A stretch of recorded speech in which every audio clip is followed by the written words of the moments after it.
Hey guys, it's Cassandra and I'm back with another video. Today I'm going to be showing you guys all the books that I got in the month of January. First I'm going to be showing you guys the books that I bought myself, and then at the end of the video I'm going to be showing you guys all the books that were sent to me by publishers and authors. So without further ado, let's get started. So the first books I bought were In a Dark Room, and they are two different editions. This one is the 60th anniversary with a different art style, and this book really means a lot to me. I grew up reading it every single day, and I'm pretty sure it was the reason why I grew up loving dark stories. So it is a children's book, but I definitely recommend it as a quick read, and it's just a collection of dark stories. Next up, I got A House at the Bottom of a Lake by Josh Malerman. I saw this book over at Lala's channel, and of course that title intrigued me. It's kind of self-explanatory, so I'm pretty excited to find out what happens in this book. It is pretty short. One of the things that made me really want to buy this novel was the last sentence on the back cover. It says, "Just because a house is empty doesn't mean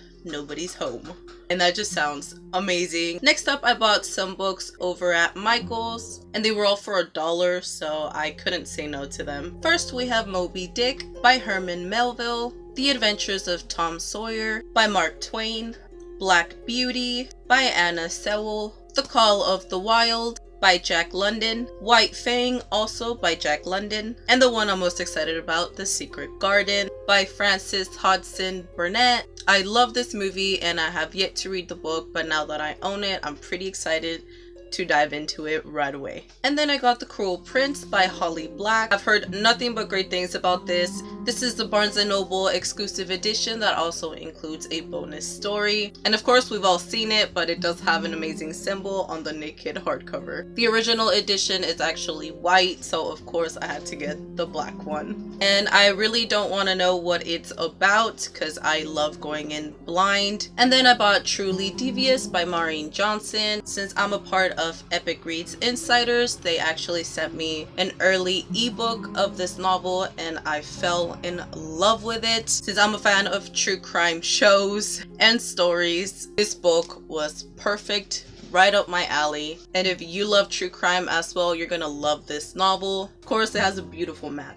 And then I got The Rattled Bones by S.M. Parker. I read the synopsis of this when I saw it over at Barnes & Noble, and I had to pick it up because it did mention an uninhabited island, and I'm all for books that are about islands. It follows this girl and this guy who find themselves on this island for reasons, and they end up uncovering buried secrets, so I'm pretty excited to read it. And then I bought Letters to the Lost by Bridget Kemmerer. I've been eyeing this novel for so long and I finally bought it since Bloomsbury sent me the companion novel that's coming later this year. I can't wait to read it. This book is about a girl who writes letters to her mother that has passed away.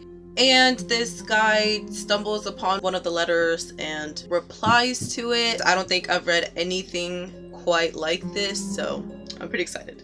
And the companion novel to Letters to the Lost is More Than We Can Tell. And all I know about it is that it follows a side character from that book, and I can't wait to meet them. And these next two books were thrift store finds. First I got Fallen by Lauren Kate and Library of Souls by Ransom Riggs. I already own Fallen, but it is paperback, and of course I love hardcovers more than paperbacks, so I decided to add this to my collection. And Library of Souls was the last book that I needed in order to complete my Ransom Riggs collection, so I'm pretty excited that I got this for just $1. But I can't wait to finally finish this series. And finally, I bought The Retribution of Mara Dyer by Michelle Hodkin, since this book was another one that I needed in order to complete my Mara Dyer collection. And I can't wait to read this one as well, since I loved the first two books. I honestly wish I had Mara Dyer's powers since they are insane. And now moving on to the books that I received in the mail by publishers and authors. First up we have Zombie Jr. by Arthur Dark. I actually read the first chapter in this novel online.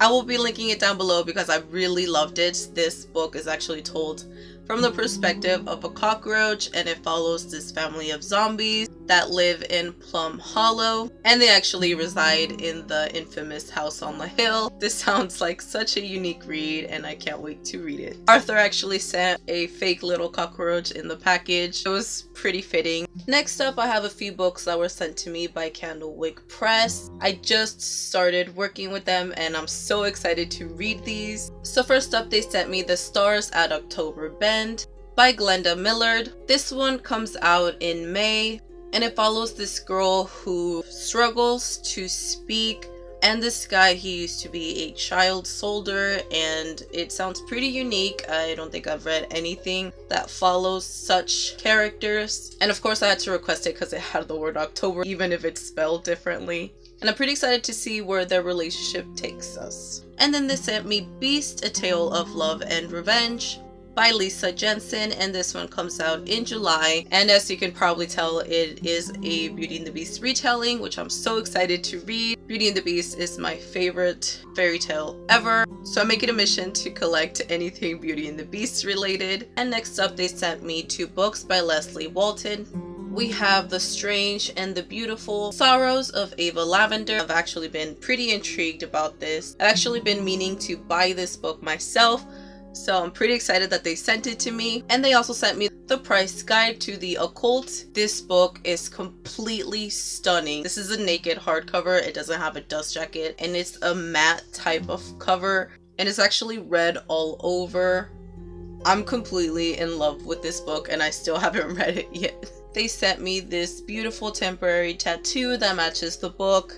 Next up, I have With a Twist by Stacey Hart. This one was actually sent to me by KK Allen, one of my favorite authors ever. I actually won this book from one of the giveaways that she was hosting on Facebook. I'm so excited to read it. I don't really know what it's about, but that cover is too beautiful to pass up. KK Allen also included this beautiful bookmark of her novels, Up in the Treehouse and Under the Bleachers. I've read both of these novels and they are amazing. You guys definitely need to read them. Next up, I have The Family Gathering by Robin Carr. This was sent to me by Little Bird Publicity. And then I have some books from Amazon Publishing. First, they sent me Obscura by Joe Hart. This one comes out on May 8th. And honestly, that cover has me intrigued beyond belief. The back says, "She's felt it before. The fear of losing control. And it's happening again." I don't know about you, but I'm pretty excited to read this. And then they sent me Bone Music by Christopher Rice. And with this book, they sent a postcard of the novel and this little capsule that actually opens. Oops, I had it upside down. But I'm pretty excited to see why that capsule ties into the book. Whoa, you know what I just noticed? This book actually looks amazing underneath. Just look at that. And that's the back. Oh my god, that's just beautiful. Next up, I got some surprise book mail from Wednesday Books, and that's Winter Song and Shadow Song by S.J. Jones. I've actually been dying to get my hands on Winter Song ever since it came out, and I'm so excited to own these books now. They included this beautiful flower that matches Shadow Song, and I think this is coming out soon, if not already. So I'm pretty grateful that they've sent me both of them so I can binge read them pretty soon. And lastly, I have some books from Bloomsbury. They sent me 2 copies of Making the Monster, the science behind Mary Shelley's Frankenstein. They actually sent me 2 because I'm currently hosting a giveaway for one of these copies over on my Instagram. I'm going to be linking it down below. But I'm so excited about this novel. I haven't read Frankenstein yet, but I'm pretty sure this novel is gonna give me that push in order to do so. If you want to win one of these copies for yourself, this giveaway is US only, so if you're in the US, I recommend you enter. Next up, they sent me Whisper of the Tide by Sarah Tolkser. This is actually the sequel to Song of the Current, which I have yet to read, sadly. But now that I have the sequel, which is coming out on June 5th, I'm gonna be able to binge read them. All I know is that this series is about water, and that's basically all I need to know. And they sent me The Universe is Expanding and So Am I by Carolyn Mackler. This is the sequel to The Earth, My Butt, and Other Big Round Things, which I actually read back in high school, if I remember correctly. And this one comes out May 29th. And then I have Moonrise by Sarah Crossan. This one comes out on May 8th. and it follows Joe, whose brother is on death row, and this book just follows him as he tries to make the most of the time that he has left with his brother. Sounds like it's going to be a pretty heartbreaking read. And lastly, they sent me The Opposite of Here by Tara Altibrando. This one comes out on June 5th, and it follows this girl who is on a cruise and stumbles upon this guy who she has a conversation with, but then she has to walk away for a few minutes, and when she comes back, he is gone. And basically the thing about that is that something that he had said before she left her thinking that he might have jumped off ship. And it just follows her as she tries to figure out what happened to him, if he actually jumped. This one sounds like it's going to be another heartbreaking read, but it sounds pretty amazing. So that is it for all of the books that I received and bought on the month of January. And I honestly don't know where I'm going to start. But let me know which books caught your eye, if you've read any of these or are excited to buy these. Also let me know what books you got on the month of January and which one you're most excited to read. But that is it for this video. Thank you so much for watching, and I'll see you guys next time. Bye!